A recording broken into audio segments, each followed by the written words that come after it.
Okay, good morning and welcome to Yeshiva YouTube, Iyun Mitzion. Today we're gonna discuss Mishnah Zayin and Parak Aleph, related to what we talked about yesterday in Iyun Mitzion. B'chol osin l'chayayin afilu davar sheish bo ruach hayim. Tanakama holds so you can make a lechi even out of an animal, an elephant, a live animal, an elephant, a giraffe, a horse. Obviously, you have to tie them. If they're moving, they're gonna move, so it's not gonna be a hecker. It's not gonna be a lechi. You tie them in their place.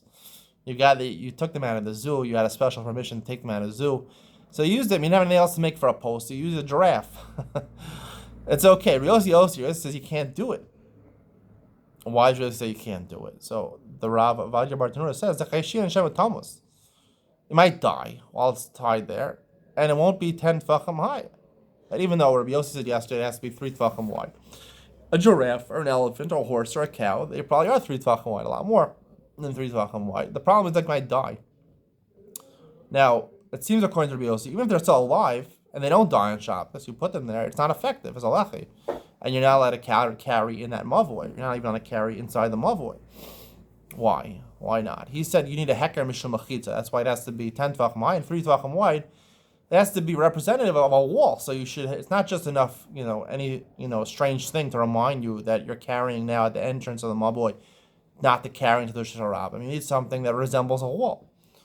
Here also, it resembles a wall. It's wide enough. Who cares if it might die, right? It seems according to Rabbi Yossi, even if it doesn't die, it's a problem. So the answer is the same thing as we were saying yesterday, and corollary on what I was saying yesterday is that Rabbi Yossi holds that you need the representation of a wall, and because an animal might die. Now, it's not common that an animal is going to die. Chashin and Lamisa, we don't, just because it's tied down doesn't mean the giraffe's going to die. They don't die. They live for a couple. I don't know the lifespan of a giraffe. But I imagine it's more than, one day. You usually live a couple years or 20, 30, 40, 100 years. I have no idea. So they live a long time. So why do we be concerned they're going to die? The point is that even though I see it there, right, I see the live animal, right? And wait a second, 10 tefachim high, like you said, 3 tefachim wide. So it looks like a wall. Because in the back of my mind is a live animal, and maybe this animal will die, and it'll crumble on the ground, and it won't be 10 animals high. So it's not representative enough, according to Rabbi Yossi. It has a mechitza. It has to be a heker mishum mechitza. A heker, a recognition of a wall. So the fact that in the back of my mind, it's not that we're concerned, right? It's not, I believe this is a halach. It's not that you're not allowed to use it because it might die. Meaning what? If it doesn't die, then it was effective, according to Rabbi Yossi. No. Even if it doesn't die on Shabbos, it's still never effective, even while it's alive.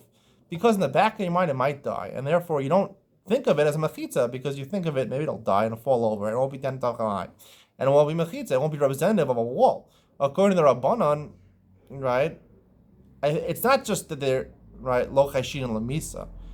Even if it were to die, the fact is that he's not thinking, right, if it were to die, obviously it's less than 10 tefachim, doesn't count anymore according to the Rabbanan.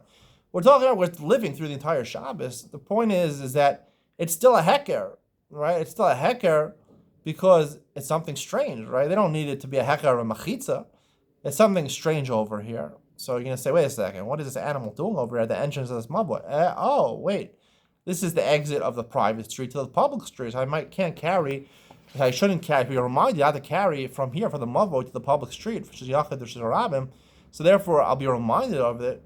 So therefore, it's not because of a machitza, right? It's because you just need a heker, anything interesting to remind me of. That's why it's okay. And technically, even the Rabbanan could be chashin lemisa. It might die, but nonetheless, who cares? Even if it dies, right? Obviously, if it dies, it's a problem. When it dies, you can't use it as a lechi. But the fact that people think it might die doesn't make a difference, even if you assume chashin lemisa, because it is something, while it's alive, that's something strange and will remind you not to carry from Rosh Hashanah to Rosh Hashanah. Hope you enjoyed today's share. See you in the next one.